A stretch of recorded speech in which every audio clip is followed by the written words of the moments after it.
일단 뭐 황천우님이야 뭐 따로 소개가 필요 없겠습니다만 그럼에도 불구하고 황천우님이 살아온 길 한번 황천우님 한번 제가 한번 읊어보겠습니다. 우리 네이버에 가서 황교안 딱 치면은 나오는 것들이 있습니다. 현재는 법무민 로고스의 그 상임 고문 변호사님으로 계시는데요. 사실 저도 황천우님이 계시는 법무민 로고스에서 한 15년, 6년 동안 일을 하다가 저희 그 독립을 해서 또 하고 있고 가끔씩 황총리님 계시는 로고스에 들르면은 바쁘신지 자리에 안 계셔가지고 인사를 못 드렸던 기억이 나라 나는데요. 지키는 일 하느라고 변호사 업무는 뭐 최소한으로 하고 있습니다. 그렇습니다. 공직을 끝내시고 또 이제 지난번 같은 경우에 2019년 2월부터 2020년까지 자유한국당 당 대표도 역임하셨고 그전 같은 경우에는 2015년부터 2017년까지 제44대 대한민국 국무총리를 역임하셨습니다. 그리고 그 이전에 같은 경우에는 2013년 3월부터 2015년 5월까지 제63대 법무부 장관으로서 나라를 위해서 희생 봉사를 하셨고 그전에는 또 법무부 장관은 거의 대부분 다 보면은 다는 아닙니다만 검찰 출신으로 이렇게 가시지 않습니까? 그전 같은 경우에는 2011년에 부산고등검찰청 검사장도 하셨고 이른바 공안통으로서 대한민국의 공공의 안전을 위해서 정말 평생을 헌신해 오셨고 그러한 어떤 경력을 바탕으로 우리 또 지금 현재는 국민의힘입니다만 국민의힘 전신인 자유한국당의 당 대표로서 저 아직까지 기억나요. 그 머리 정말 삭발 투쟁하실 때에 이게 머리 모양이 너무 잘 생기셔가지고 여성 팬들이 굉장히 많이 또 오셨던 감사합니다. 그런 기억도 생생한 것 같습니다.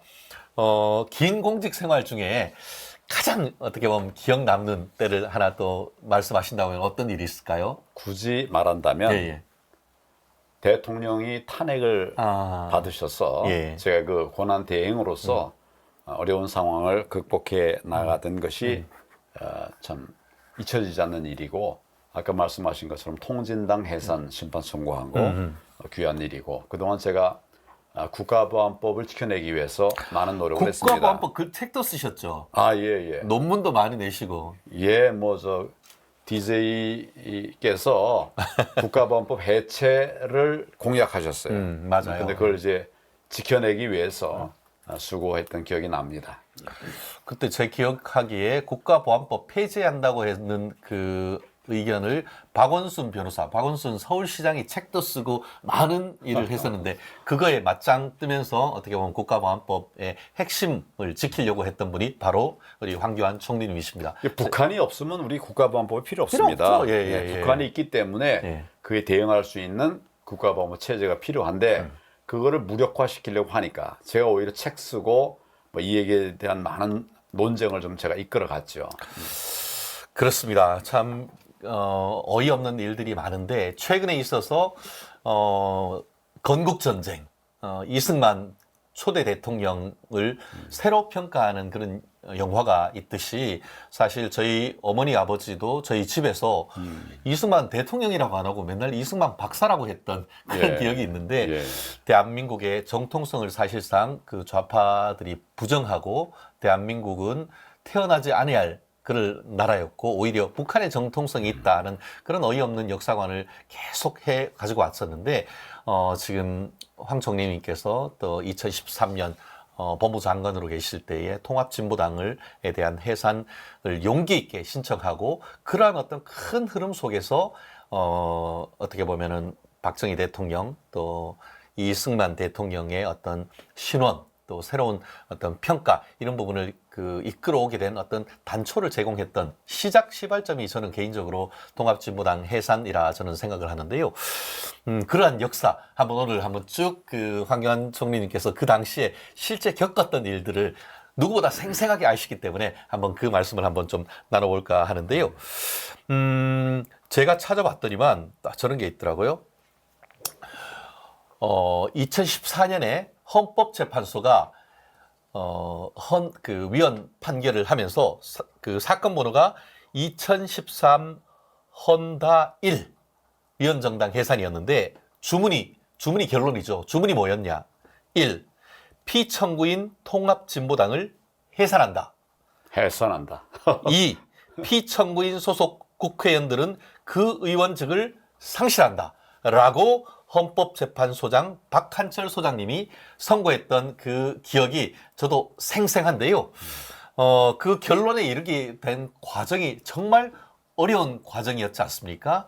그 2013년에 그때 법무부 장관으로 계시면서 어떤 계기로 이 그 통합진보당에 대한 위헌정당이라 판단을 하고 헌법재판소까지 가서 이것을 해산해야겠다라는 판단을 하신 그 계기가 있으신지요? 예. 그 2000년도에 민노당이라는 게 만들어졌습니다. 맞아요, 민노당. 그 민노당이 발표된 뒤에 제가 그 당원 당규를 보니까 이거는 우리 자유민주주의에서 수용할 수 없는 정당이에요. 완전히 사회주의 정당을 지향하는 이런 당이 만들어졌어요. 그렇죠. 그 제가 검토해 본 바에 의하면 우리 헌법에는 민주적 기본 질서에 위배되는 정당은 해산할 수 있다고 돼 있거든요. 그렇죠. 딱 그 해산 정당이에요.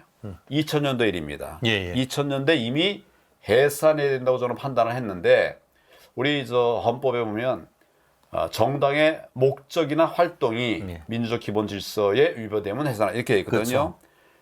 목적이나 활동에서 목적은 2000년도 이미 다 완성이 된 거예요. 그렇죠.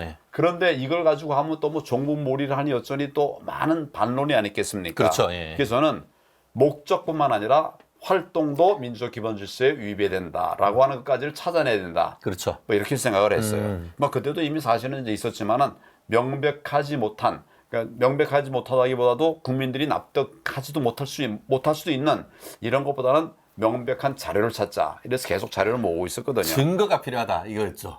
거기서는 이제 증거는 다 있는데, 그러면 목적이 위헌이라고 하는 그런 증거가 있어요, 사실. 그렇죠. 그러니까 목적 자체는 정강 정책에 다 들어와 있으니까. 활동이 그렇죠. 플러스 A, O, B이긴 하지만 둘 다 어쨌든 완전히 맞습니다. 다 이게 포함이 돼야 된다 이런 식이었던 거죠. 그런 자료를 좀 모으고 기다리고 있었는데 이제 이석기 사건이 터진 거죠. 그렇죠. 이석기 사건은 다 아시는 것처럼 완전히 대남 혁명에 있어서 중추적인 이런 역할을 하는 한전의 일정 시설도 파괴하고 뭐 이런 것을 한 것이죠. 이 정당이 이제 출연하고 나서 이런 이석기 사건이 확인되고 나서 우리가 이제 그 수사를 철저히 해서 이석기를 구속했죠. 그렇죠. 이제는 민주적 기본 질서에 위배되는 정당이 아니라 당원이 아니라 활동도 그렇게 된 것이에요. 그렇죠. 목적과 활동이 다 갖춰진 것입니다. 그렇죠. 그래서 이제 해산 청구를 해야 되겠다 이렇게 판단했고, 이거는 이제 워낙 중요한 일 아닙니까? 세계사에 거의 없는 일입니다. 독일에 한 번 케이스가 있었고 다른 나라에 없었어요. 굉장히 중요한 사안인데 내가 혼자 할 수 없죠. 대통령에게 보고를 했습니다. 그 당시 박근혜 대통령께 독대를 청해가지고 자세한 보고를 쭉 드렸어요.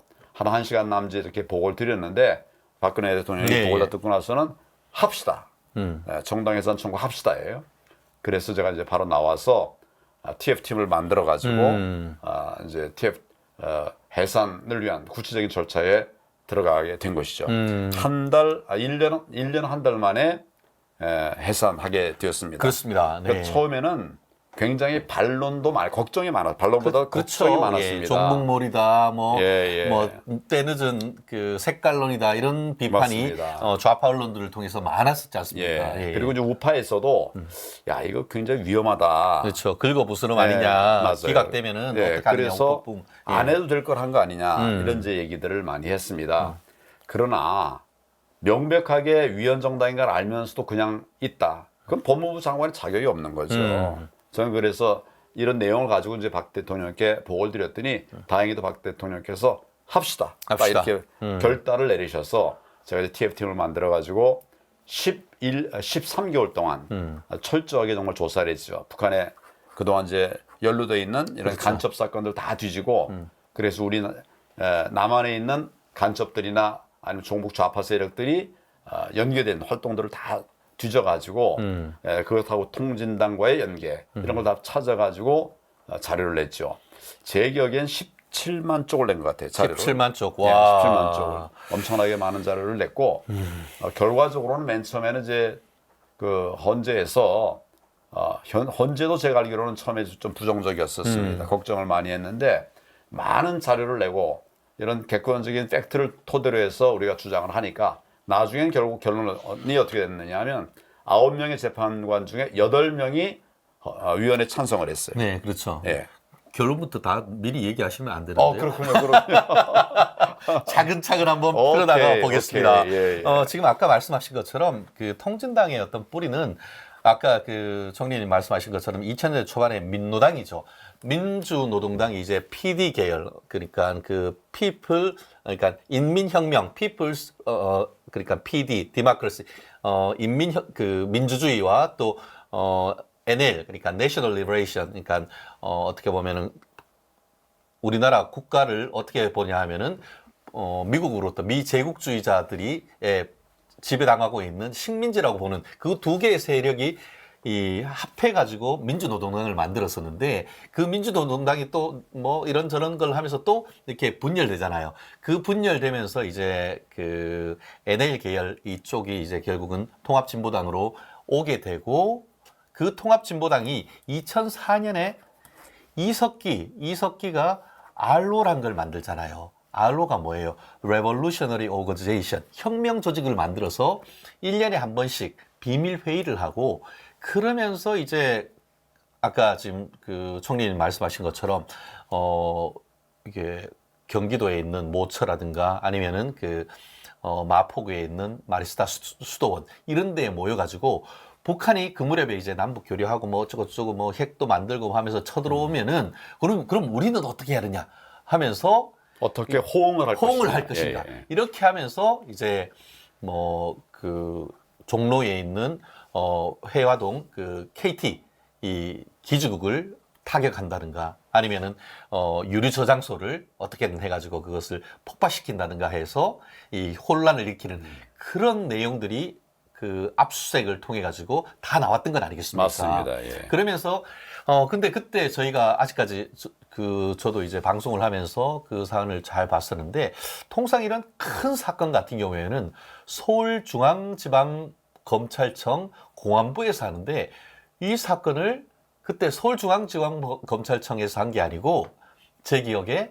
수원지방검찰청에서 이 사건을 해서 그 이석기 압수수색하고 결국은 실형까지 이끌어내는 것 같은데 그때 특별히 그 사건을 서울이 아닌 수원지검에서 했던 수사 지휘를 할 수 있도록 했던 수원지검에서 수사 지휘한 것은 관할이 수원이었기 때문에 한 것이죠. 여기서 조사한 그 당시 이제 한 것들이 경기 동부연합 사건이거든요. 맞아요. 여기 네. 지금 최근에 이제 민주당에서 비례정당 할 때 그 뒤에 경기 동부연합이 있다고 했던 그 얘기가 이때부터 나온 거죠. 그렇죠. 그래서 수원지검이 수사를 한 것이죠. 그렇죠. 관할이 이제 그쪽이기 때문에 또 뭐 마침 수원지검장이 또 역량이 있는 이런 분이기 때문에 거기다 맡겼고 이제 검찰에서도 검찰 지휘부에서도 계속 논의해가면서 저도 또 이제 조언을 하고 이렇게 하면서 이제 이석기 사건을 수사를 했죠. 이석기 사건이 결과가 아주 잘 나왔습니다. 우리 뭐 계획한 대로 잘 나와서 그걸 토대로 해서 이제 그 헌법 위헌정당 심판 청구할 때는 이제 검찰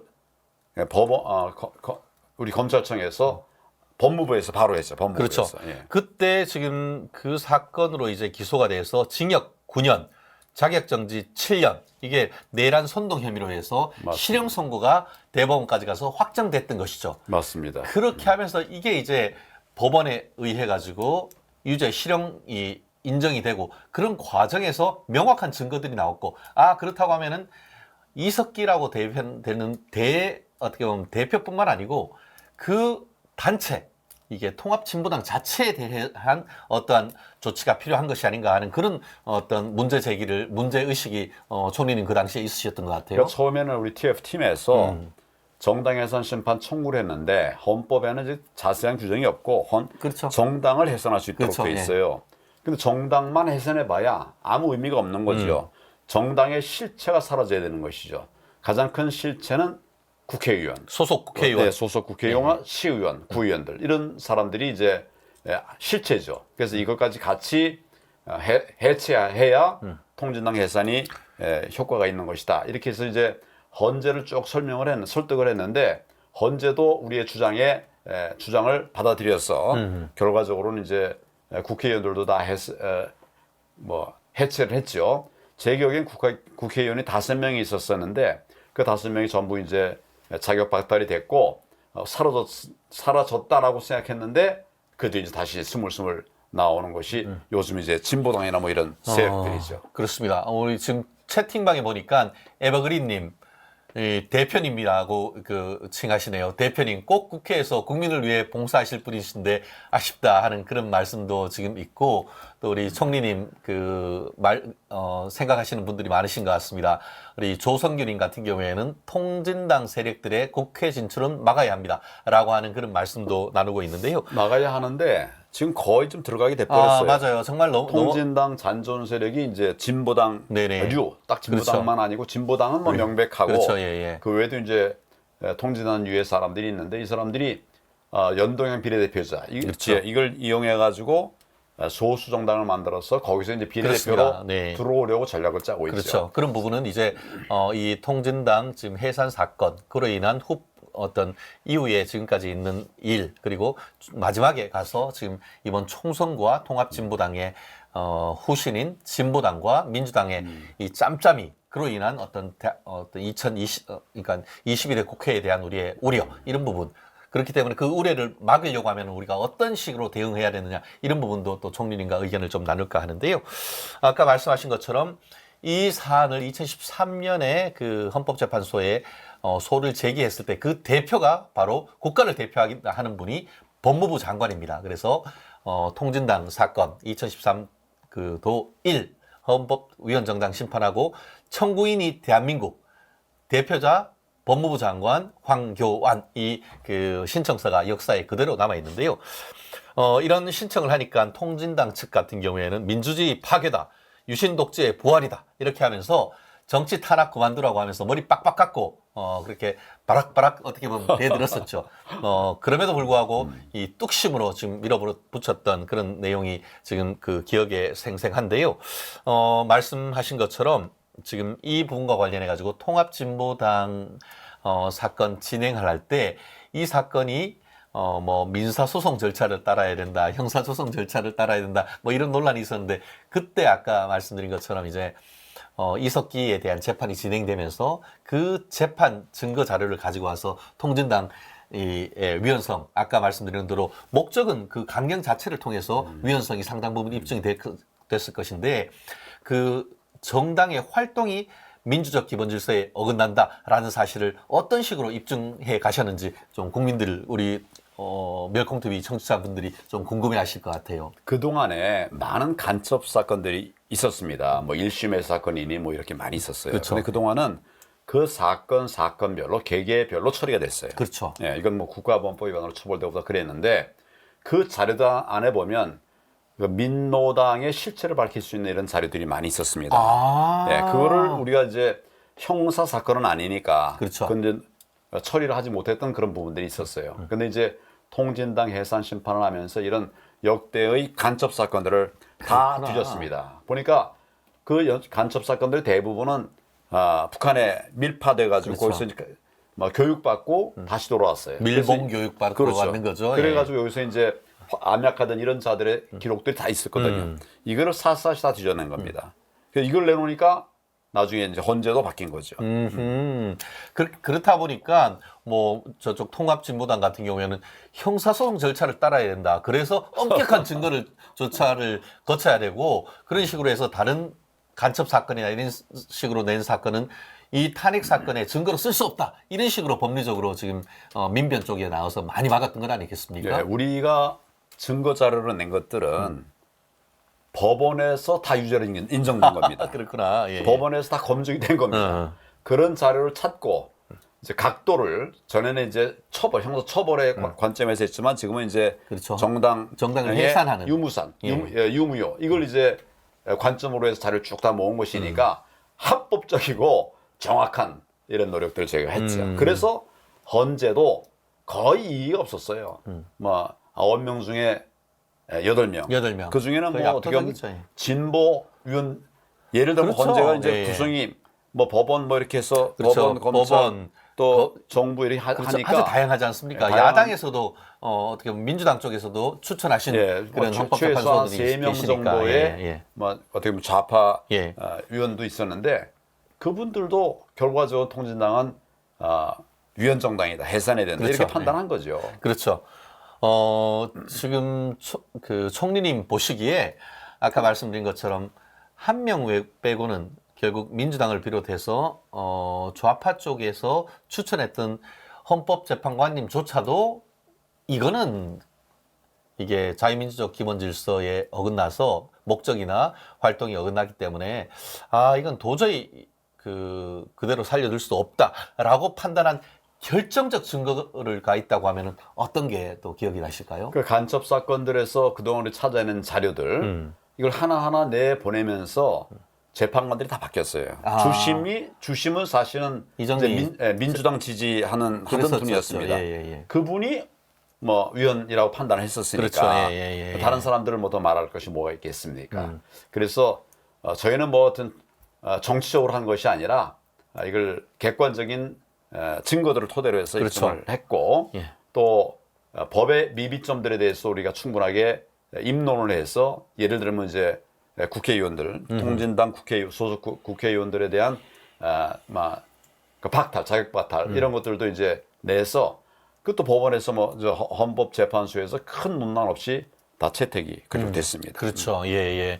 아까 말씀드린 것처럼 그 기존에 있었던 통진당 세력들의 과 관련된 각종 이 간첩 유죄 사건 기록 그리고 또 그때 있었던 통합진보당 대표라고 할 수 있는 이석기의 사건에 대한 유죄 판결 이런 부분에 있었어의 이게 간첩이나 내란 사건이 그렇게 흔한 게 아니기 때문에 그걸 유죄로 이끌어내는 것은 상당히 굉장히 어려운 또 과정입니다. 특히 이제 내란 예비 음모 이런 부분을 같이 해서 기소를 했음에도 불구하고 서울고등법원에서는 일부 뭐 증거가 부족하다 이렇게 해서 내란 음모만 인정했던 뭐 그럴 만큼 이게 지난한 과정을 거쳐서 그럼에도 불구하고 사법부가 핵심적인 증거에 대해서는 유죄로 인정할 수밖에 없을 만큼의 그 당시 법무부와 수원지검 또 법무부에 있었던 이 위헌정당 TF의 활동이 정말 얼마나 고생을 했는지는 우리가 충분히 미루어 짐작할 수 있는 것 같은데요. 이 사람들이 하여튼 뭐 거의 집에 못 가고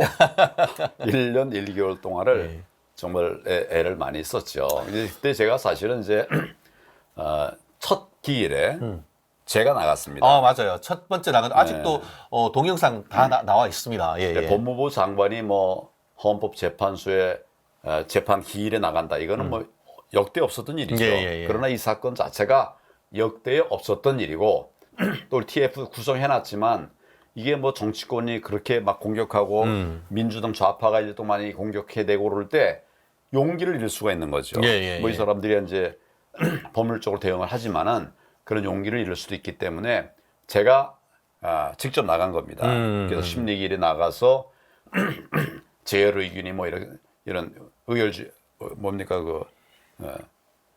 재열의견. 네. 그게 뭐냐면은 재괴 의결. 재괴 의결. 예. 맞아요. 제방이 개미 한 마리에 의해서 구멍이 나서 그 제방 전체가 무너질 수 있다라고 얘기하셨는 것이죠. 이런 그때 말씀하셨던 거를 제가 인용을 한번 해드리고 싶은데요. 요게 최후 변론이었습니다. 최후 변론에 나중에 뭐라고 하셨냐면 재괴 의결. 작은 개미굴이 북 전체를 무너뜨린다는 말입니다. 국가 안보에 허점이 없도록 북한을 추종하는 위헌 정당을 해산하여 대한민국의 자유민주주의를 지켜내야 합니다. 통합진보당이 정당으로 존재하는 한 국가와 헌법을 수호하고 국민의 안전을 담보할 수 없으며 정당 해산이 방법이 아니고서는 종국적인 국가 안보의 확보가 불가능합니다. 라고 얘기를 하셨는데 맞습니다. 그때의 어떤 그 심정과 또 그때의 말씀하셨던 기억 한번 좀 되살려 주시죠. 지금은 이제 결론이 난 사안을 놓고 얘기하니까 마음 편하죠.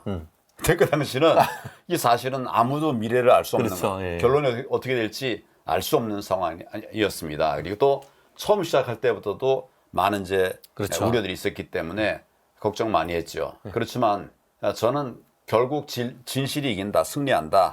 이런 의지를 가지고 우리 TF팀과 함께 똘똘 뭉쳐서 자료도 내고 또 심리도 진행을 하고 뭐 이렇게 이제 했던 기억이 납니다.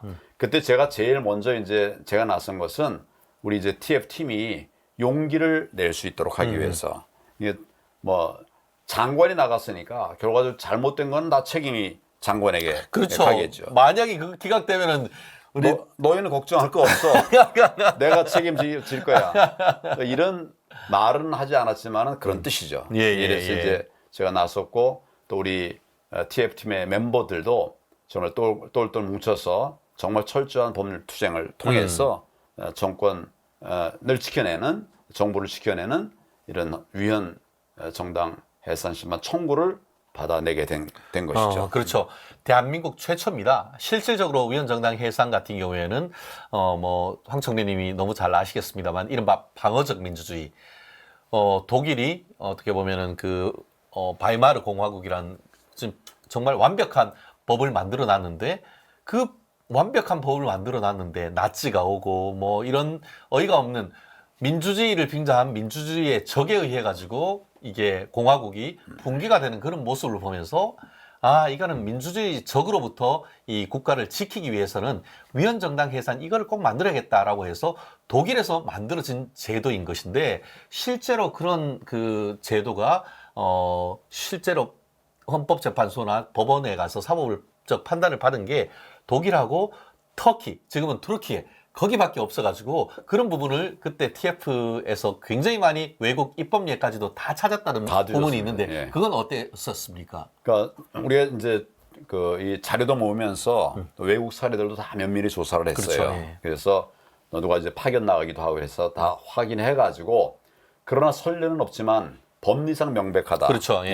방어적 민주주의라고 하는 이런 것도 우리가 같이 이제 설득해가면서 결과적으로 헌재를 납득시켰는데 헌재에서도 뭐 우리 의견에 대해서 큰 이견은 제가 없었던 걸로 알고 있어요. 그렇죠. 하나하나 많은 질문이 있었습니다. 뭐 이런 점 어떠냐, 저런 점 어떠냐. 그렇죠. 근데 그걸 우리 이제 TF팀에서 하나하나 차근차근 논박을 해서 결국 이제 헌재를 설득을 한 것이죠. 그렇죠.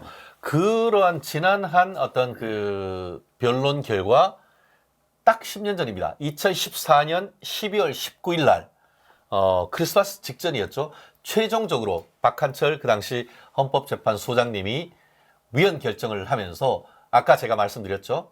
뭐 쭉 얘기하신 다음에 이 통합진보당을 해산한다.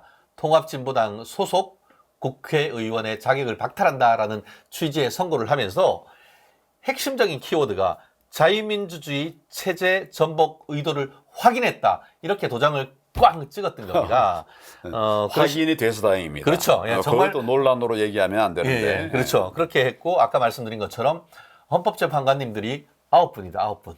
9분인데 그 인적 구성이 보면은 뭐 이명박 전 대통령이 뭐 그 추천했던 분도 있고 또 여야 합의했던 분도 있고 민주당에서 추천했던 김이수 헌법재판관님이 계셨는데 다른 8분은 전부 다 어쨌든 이거는 명확한 위헌이다라고 했는데 김이수 재판관 민주당의 추천을 받은 분만 위헌이라고 볼 수 없다라고 그 판단을 소수 의견을 내는 것 같은데요.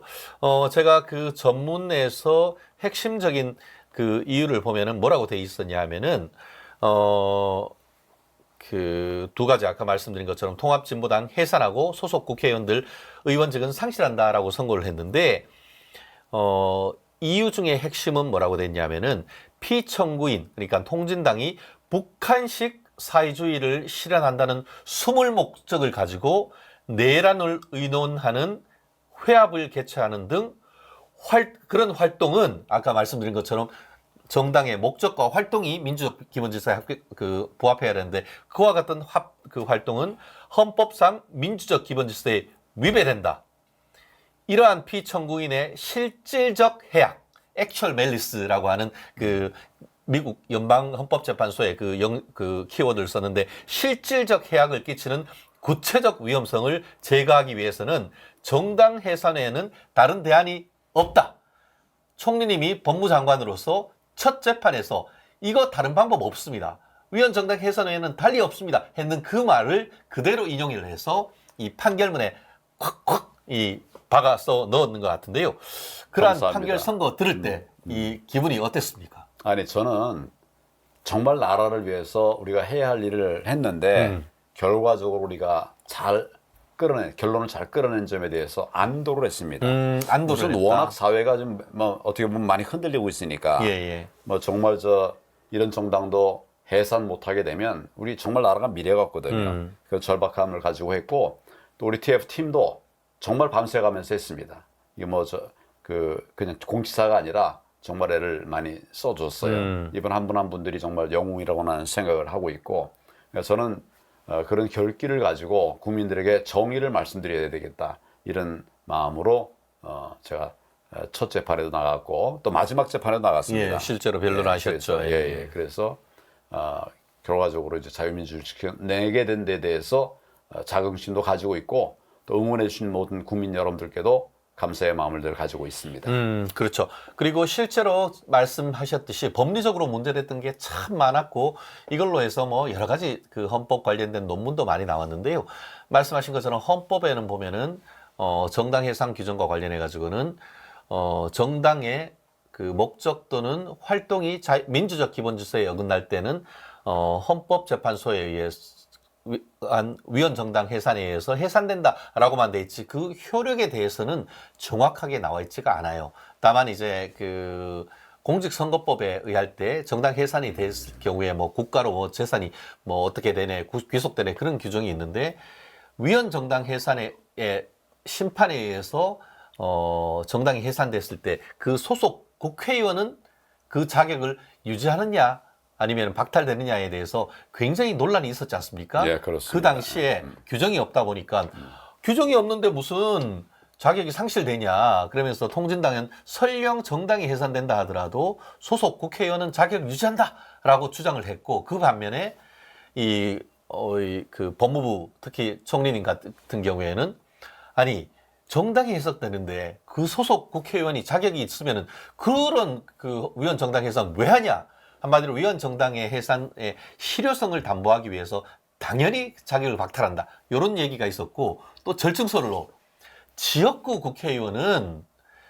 그래도 지역구가 뽑았지 않냐. 그래서 지역구는 유지가 되고 비례대표는 자격을 상실해야 되지 않느냐. 이런 논의가 있었던 것 같은데 그러한 논의 속에서 어떻게 재판부를 설득해서 전부 다 그 헌법재판소에서 그 전원 이 자격 박탈할 수 있도록 하셨는지 한번 말씀해 주시죠.